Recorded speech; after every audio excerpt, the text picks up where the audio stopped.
discrimination is just everywhere. And it's a very sad situation to realize almost every institution faces this issue. So there's an incident which happened in Accra at the Mamobi General Polyclinic, where a nurse who is a Muslim wore hijab to her work. But unfortunately, upon reaching her workplace,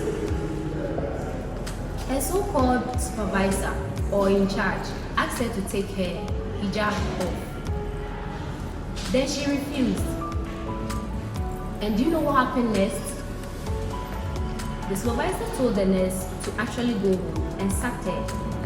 Then she gave an initiative to all the nurses at the hospital that any Muslim girl or any Muslim at all who comes to work with hijab should be sent home. I mean, why should we live in a world where discrimination is allowed, even in our current generation? Why should someone with a professional qualification leave a place of work just because of a religious practice, or just because she wears a different attire, or just because she's different? And it doesn't only happen in Ghana. When you travel outside the borders of this country, there are so many cases of discrimination. You'll be hearing of racial discrimination in the workplace, where there's always the whiteness privilege. Black men are almost always marginalized at the workplace in terms of promotion, and sometimes it's very hard to realize there are some benefits they don't even enjoy.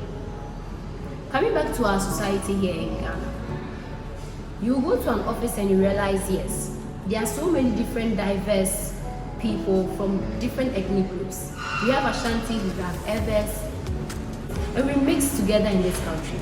But there's always an issue at the workplace when it comes to promotion or when it comes to employee benefits. Sometimes an employee will be entitled to enjoy a benefit at work, but they will end up being tagged as he's not one of us or she's not part of us. So in our reports, we miss so many instances where issues of discrimination have been rampant all over the world. And today, how can we solve this? Now, going back to the issue at the Mamobi Polyclinic, which happened in 2015, it was actually captured in the GhanaCrusader.com. It was a very sad event.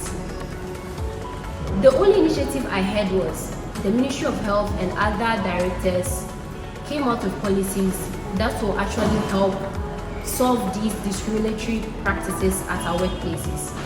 But how many people are lucky enough to voice out discrimination which is meted out to them at their workplace?